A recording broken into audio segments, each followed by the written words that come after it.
आज हम लोग पढ़ेंगे कॉग्निटिव प्रोसेस। ये चैप्टर 3 है साइकोलॉजी का और ये चैप्टर बहुत इंपॉर्टेंट है, बहुत इंपॉर्टेंट है। आप इस चैप्टर को ध्यान से पढ़िएगा, एक एक टॉपिक को पढ़िएगा, किसी भी टॉपिक को आपको इग्नोर नहीं करना है अगर आपको पास करना है साइकोलॉजी में तो।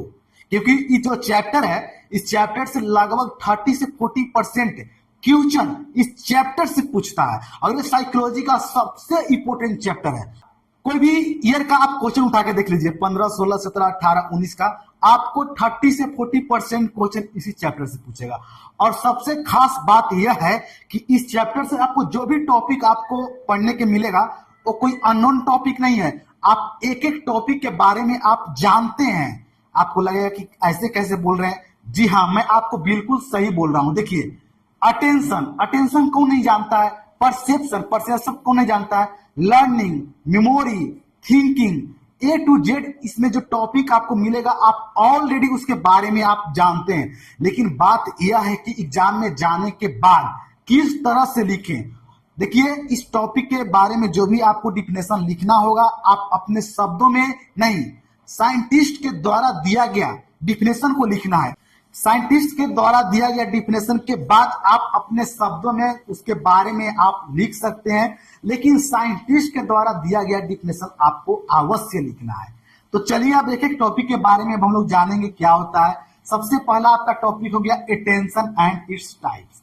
अटेंशन क्या होता है? देखिए, जब आप कोई मूवी देखते हैं या सोचते हैं, सुनते हैं, उस वक्त आपका जो कॉन्सेंट्रेशन होता है 100% आप उसी पे देते हैं।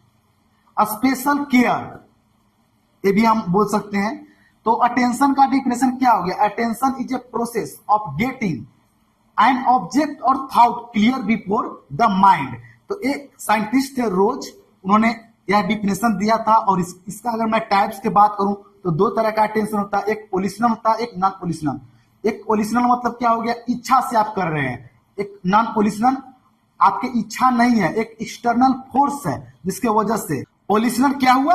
इच्छा से करना, कोई एक्सटर्नल फोर्स नहीं।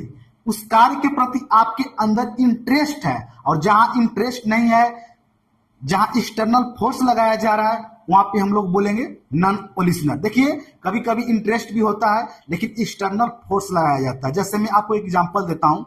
एक माँ है जिसका 6 महीना का बच्चा है।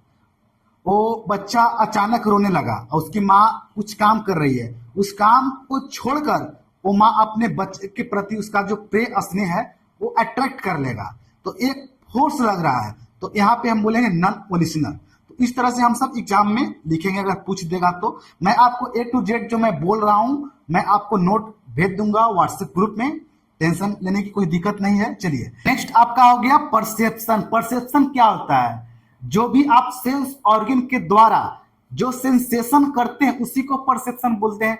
जो आपका सेंस ऑर्गन हो गया, जिससे आप जो फील कीजिएगा और उसका इमेज जो ब्रेन में बनेगा, उसी को, जैसे मैं आपको एक एग्जांपल दे रहा हूं। अभी आप मोबाइल देख रहे हैं, तो जो भी आप देख रहे हैं आई के द्वारा, उसका इमेज कहाँ बन रहा है? ब्रेन में। या कोई भी आप फील करते हो जब आप उसे छूते हो, तो जो भी जो सेंसेशन होता है उसी को परसेप्शन बोलते हैं। और इसका डिफिनेशन अगर मैं बोलूं तो बहुत आसान है। Perception is the organising process in which interpret our sensory input. देखिए, ये डिफिनेशन मैं आपको व्हाट्सएप ग्रुप में शेयर कर दूंगा। चलिए, नेक्स्ट आपका हो गया लर्निंग। देखिए, लर्निंग क्या होता है? जो भी आप स्किल सीखते हो, जो भी आप सीखते हो वो परमानेंटली, यानी कि आप अभी जो भी अभी पढ़ रहे हो वो क्या हो गया? एक परमानेंट बिहेवियर में चेंज हो जाता है। अगर आप हॉस्पिटल जाते हो, हॉस्पिटल में जो भी आप सीखते हो वो क्या होता है? एक परमानेंटली एक चेंज हो जाता है बिहेवियर में, स्किल डेवलप्ड होता है, नॉलेज आपको इंप्रूव होगा। तो उसी को हम लोग क्या बोलते हैं? लर्निंग। यानी कोई एक नया चीज एक सीखना, तो कोई अलग नहीं है, जो इसके बारे में आप जानते हैं वही चीज को आपको लिखना है। Types of learning. Types of learning क्या हो गया? देखिए, types of learning, learning by observation, learning by trial and error. तो इस तरह से हम लिखेंगे टाइप्स ऑफ लर्निंग में। फैक्टर इन्फ्लुएंसिंग लर्निंग में क्या हो गया? फैक्टर इन्फ्लुएंसिंग, जैसे हो गया मैच्योरिटी, मोटिवेशन। तो इस तरह से इफेक्ट करता है एज। तो ये सब जो इफेक्ट होता है जो लर्निंग पे, एक फैक्टर इन्फ्लुएंसिंग होता है। उसके बाद आपका हो गया law of learning. Law of learning तीन तरह का होता है, एक हो गया आपका हो गया लॉ ऑफ लर्निंग, हो गया law of reading, law of exercise, law of effect. तो ये लॉ ऑफ लर्निंग में हम लोग लिखेंगे। इसके बाद आपका मेमोरी। मेमोरी तो आप जानते हैं क्या होता है, जहाँ पे डाटा स्टोरेज, इंफॉर्मेशन स्टोरेज किया जाता है, उसी को मेमोरी के बारे में आप जानते ही होंगे। नेक्स्ट आपका हो गया फॉरगेटिंग। ये क्या एक नेचुरल फेनोमेना है, ये सभी मनुष्य में होता है। फॉरगेटिंग, फॉरगेटिंग क्या हो गया हिंदी में, इसका भूल जाना। तो ये आप जानते हैं, इसके बारे में आप लिख लीजिएगा।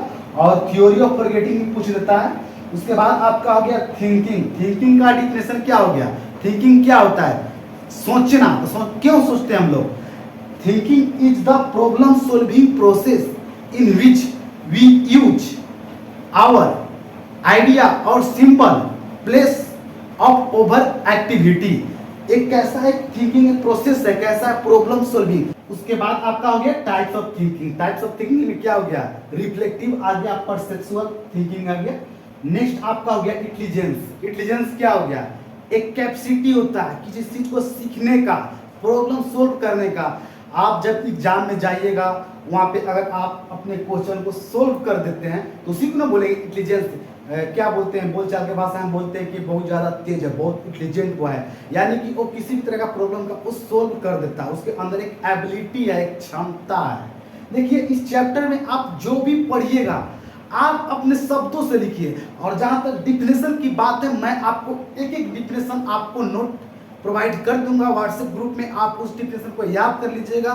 देखिए मैं ज़्यादा डीपली नहीं जा रहा हूं, मेरा टारगेट यही है कि जो आपका चैप्टर है 15 से 20 मिनट की वीडियो में मैं एक टू जेड टॉपिक को मैं कवर कर दूं और आप आसानी से छोटा सा वीडियो में आप प्रैक्टिस कर सकें, रिवीजन कर सकें अपना हर सब्जेक्ट के एक एक चैप्टर का। चलिए उसके बाद है आपका हो गया classification of intelligence and theory of intelligence. उसके बाद आपका एप्टीट्यूड एंड इट्स टाइप्स। पहले एप्टीट्यूड को मैं बता देता हूँ। एप्टीट्यूड क्या होता है, देखिए एप्टीट्यूड और एटीट्यूड दो को होता है। तो एप्टीट्यूड क्या हो गया, एक एप्टीट्यूड के बारे में हम लोग इतना जानते हैं कि एक अच्छा क्वालिटी, कैसा क्वालिटी, एक नेचुरल क्वालिटी होता है जिसके अंदर एक बोलते हैं गॉड गिफ्टेड है, एक किसी भी तरह का प्रॉब्लम सोल्व कर देता है, इसका दिमाग बहुत शार्प है, तेज है, उसी को एप्टीट्यूड बोलते हैं। क्लासिफिकेशन ऑफ इंटेलिजेंसी है, जो क्लासिफाई किया गया है आईक्यू रैंक पर किया गया है। देखिए आईक्यू बोलते हैं 140 हाईएस्ट होता है आईक्यू का, वो बहुत ज्यादा होता है, वेरी सुपीरियर होता है। और जो 120 से 140 के बीच में जिसका आईक्यू रहता है, लेवल रहता है, उसको बोलते हैं सुपीरियर बोलते हैं। तो आईक्यू की जो लेवल होता है उसके अनुसार क्लासिफाई किया गया है। थ्योरी ऑफ इंटेलिजेंस क्या हो गया, थ्योरी ऑफ इंटेलिजेंस 4 प्रकार का होता है। एक हो गया thrust and multi factor theory हो गया, मल्टी फैक्टर थ्योरी हो गया, स्पीयरमैन मल्टी फैक्टर थ्योरी हो गया, और एक हो गया विलफोर्ड होता है। तो इस तरह से इंटेलिजेंसी का थ्योरी होता है। तो आप जान गए होंगे क्या क्या इसका जो टॉपिक है। तो आप जो जो मैं टॉपिक बोला हूँ आप इसे अपने कॉपी पर लिख लीजिएगा और इसको आप ज़्यादा से ज़्यादा प्रैक्टिस कीजिए। मैं इसका एक टू जेड टॉपिक का मैं आपको नोट प्रोवाइड कर दूंगा और उसके बाद एक डिफिनेशन के लिए मैं अलग पेज तैयार किया हूँ, और जो जो इसमें आपको डिफिनेशन उसको लिए एक अलग पेज आपको PDF मिल जाएगा और उसे आप याद कर लीजिएगा। चलिए मिलते हैं नेक्स्ट क्लास में।